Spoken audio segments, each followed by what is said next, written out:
Por la mañana afloran las decisiones. Sentado en una silla frente al jardín, el corazón desnudo de ilusión silbó un viejo tango. A navegar hasta el fin de los tiempos, no se inmutaría. Débil es la carne. Fin de los tiempos lo hizo volver, esperanzado, a las malas noticias de los días previos a su viaje. Cada país tenía su bomba atómica. Era pues posible que estallara el planeta. Oh, que estallara. ¿Pero estaba él en el planeta? Si no, ¿dónde? Y si estaba, ¿en qué parte? No iba a turbarse ahora. Entró en la casa. Cargó el televisor. Lo lanzó al mar. Un instante pudo verlo aún reconocible. Grandes decisiones. Durante su caída al agua había podido ver la casa desde afuera. Debió suponerlo, pero nunca lo pensó. Un pesado bigote de moluscos y algas la circundaba. Pececillos y gusanos alborotaban por debajo. Si aquello crecía, terminaría hundiéndose. Tomó sus tijeras de podar y comprendió que la tarea era imposible.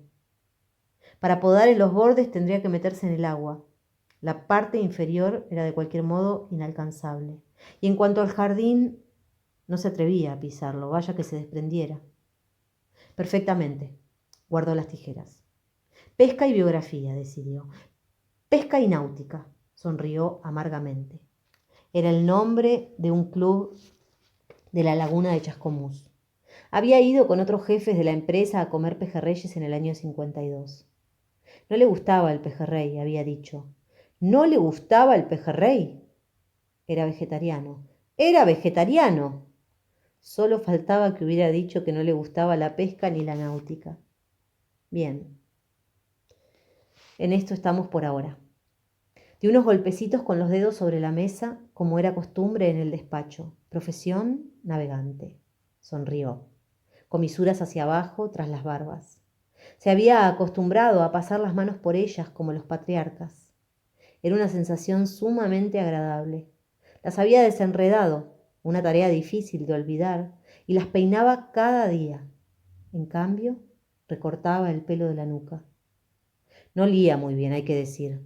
¿Qué olor podía asombrar en esa casa donde el lavado se abolió el primer día, donde la pesca entraba por la ventana y saltaba en el suelo dejando escamas? Ningún asombro. Ni por el olor, ni por el color, ni por nada. Nada. Un ejercicio de imaginación tónico cuando se navega es pintarse el abismo subyacente, la hondura que alberga cordilleras, el ambiente negro, el frío eterno.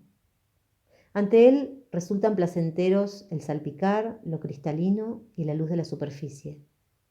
Queda subrayado lo precario de nuestra suspensión. Se hace patente la disparidad de los destinos, durmiendo como duermen tantos huesos en el fondo. Se medita en la providencia, en el azar, en el hado. Regando su jardín, cuántas veces le gustó ver a las hormigas braceando en las corrientes creadas por su manguera. Ahora las consideraba de otra forma, y suponiendo, nada cuesta, que existía un dios del mar, Neptuno de los antiguos burlados por el nido en la televisión, ¿no encontraría manejando los hombres y sus barcos el mismo placer que él tuvo ante el girar de los insectos, salvando por inofensivo o por lindo alguno en un momento de buen humor? Inofensivo o lindo. ¿Desde qué punto de vista? El del jardinero. Había otros, sin duda. La filosofía brota en la soledad y en el temblor. Otra costumbre surgida en la soledad fue hurgarse la nariz. Lo abstuvieron de hacerlo, comprendió, durante los años que llamaba normales, lo bajo de la verja, que no lo aislaba, y la apertura de su despacho a cualquier consultante. El hombre aislado tiene todos los actos de privacidad a su disposición. Por eso suscita desconfianza. Pues ¿qué actos no supone la fantasía de las gentes? Son siempre los mismos. Tal vez aquel empleado que rompió sobre su mesa el tintero de ónix proyectando hasta el techo las tapas quedó la marca para siempre. Aquel que apoplético lo mandó al infierno y quiso incrustarle un sello en la cara, por suerte había timbre. Aquel hombre que quedó en la calle, 4 hijos, etc. Bien, tal vez, sosegado en su casa, se hurgara la nariz todos los días.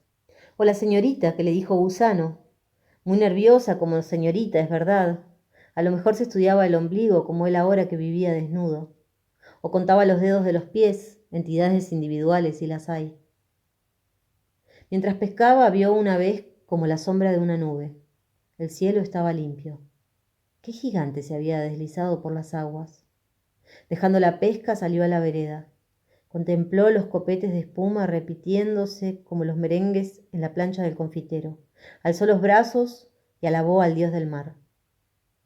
Pensándolo mejor, se dijo que el dios de su madre podía permitir un dios del mar. Un delegado, para expresarlo en forma sindical. Fuera como fuese, alabó. Tantas cosas dio por creídas mientras vivió en Lanús Oeste, tantas, es decir, todo. Cuando aparece el frío, el agua pasa a la categoría de poca cosa. ¿Qué mar era este en el que entraba? Primero la niebla. Atravesaba embocanadas que hacían sentir nostalgia del horizonte. Dejaba formas que el viento revoleaba. Las nubes bajaron a pegarse al agua, barrigas de un color sopa unidas al mar por el motear de la nieve. Copos, copos. Después, el hielo cubrió todo el jardín. Brillaba, reflejando en su declive el frente oxidado de la casa. Ceñido por mantas atadas al cuello, la cintura y las piernas, buscando calor en la cama, alargando las manos hacia el incendio de sus sillas sobre la vereda, vio hechas hielo las reservas de agua. Como faltaban tejas desde que subió al techo, le era imposible crear un resguardo. Forró su cuerpo con las revistas del Ejército de Salvación y ajustó las mantas por encima. Parecía una crisálida, de las que amortajadas y oscuras esperaban despertar mariposas en el jardín de una vecina. No cual mariposa ciertamente confiaba despertar cuando dormía, si eso puede llamarse dormir. Había metido la cabeza en una funda que su hermana tejió al crochet para un cojín. El aliento le daba la ilusión de calor. Veía a través de la trama de colores. Lo peor empezó con los témpanos. Animales congelados como cerezas, en unas pic flotaban mirándolo desde el interior de las peñas que lentas, entrechocando a veces con un sonido, cruzaban junto a él. Si no ocurría un cambio, sintió que le quedaba poca vida. La idea del descanso le pareció oportuna. Bienvenida. Notó que por fuera el agua alcanzaba hasta cerca de las ventanas. El peso del hielo, calculó. La casa crujía. Con un ruido más raro que cualquiera, el jardín restante, quizás por el peso del hielo, se desgajó. El jubilado sintió el vértigo de los remolinos ante sus pies cuando el jardín se hundía, afloraba y entre dos aguas, como un témpano plano, se alejaba oscilando. Desde entonces, la puerta se abría separada del mar por la nimia vereda. Innumerables chillidos lo inquietaron un día. Nariz Azul se abandonaba al que creyó postrer ensueño. Levantó la funda de crochet. Era una banda de golondrinas. Venían agotadas, cubrían el techo. Salió a mirarlas. Un golpe en el hombro casi lo desvanece. Las letras herrumbrosas no habían soportado el peso de las aves. Mi refugio rebotó en la vereda. Se leyó entre dos ondas y desapareció. El dolor, el brazo colgante lo condujeron casi a rastras al cuarto de baño. Algo se había quebrado en su hombro, la clavícula. Poco sabía de esto. Envolvió el hombro en tiras de pijama. Las golondrinas lo habían seguido. Chillando de alivio, cerrando los párpados, se ubicaron sobre el armario, en la cabecera de la cama, en la cocina. Solo le quedaba un pescado. Trituró, sosteniendo el cuchillo con la mano izquierda, 2 filetes y los esparció sobre el diario. Las golondrinas se abalanzaron. Derritió hielo. Bebieron. Coman, beban, les dijo. Son dueñas de la casa. Lo alegró ver las plumas, los picos, los ojitos. Para evitarles el disgusto de viajar con un cadáver, salió a morir en la vereda. Una muralla parecía oscurecer la luz, como un acantilado. Un barco junto a la casa, acorazado, sin ventanas. Mejor dicho, tenía ventanas. una fila de ojos de buey tan altos como el tercer piso de un edificio. Y bien, se dijo, si quieren encontrarme, me encontrarán. De pie, ya no tenía sillas, alisando sus barbas, contempló el panorama. Los témpanos se iban en rebaño, el agua se había vuelto celeste, su brazo en cabestrillo estaba insensible. Cuando despertaron las golondrinas, una parte voló con piruetas de felicidad alrededor de la casa, volvió a entrar, se atareó picoteando las salpicaduras de comida en la cocina y en las ollas. El jubilado levantó los ojos hacia el paredón. Le dio fastidio verlo allí. ¿Por qué no se iba? Se le ocurrió buscar las macetas en que guardaba los guijarros. Intentó hacer puntería en un ojo de buey. A esa altura, con el brazo izquierdo y dolorido, imposible. Se entusiasmó. Los guijarros, blancos como copos de maíz, rebotaban en el metal y caían al agua, o sobre el techo de la casa. Olvidó su preocupación por los vidrios de sus ventanas. Afinó la vista. Su puntería mejoró. Rió. Recordó un día de sus primeros años en que, ayudado por su padre, hizo centro en el blanco de un parque de diversiones. ¡Centro! Hizo centro en un ojo de buey. Fue un ruido especial. Una cara asomó. Volvió. No miró atrás, a la casa entregada al paso de las golondrinas. Durmió durante horas. Cuando abría los ojos cambiaba de postura, volvía a cerrarlos. Le traían un plato de sopa y una cuchara. La sopa negra, la cuchara pesada.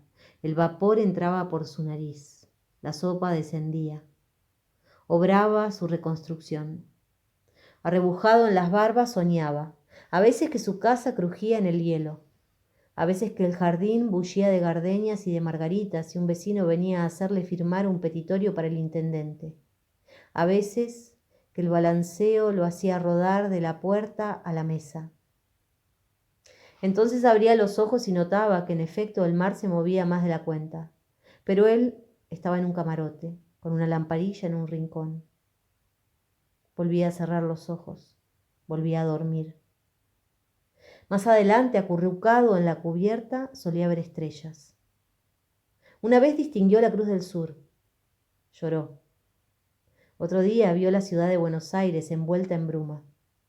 Chimeneas altas como muchachas esparcían sus mensajes de humo que se agregaban zigzagueando a la bruma. Un olor a putrefacción y la ciudad con luces encendidas en los edificios amanecía, bañada en tonos de rosa. Claro que lloró. Desde la dársena hasta Constitución fue a pie. No tenía un centavo.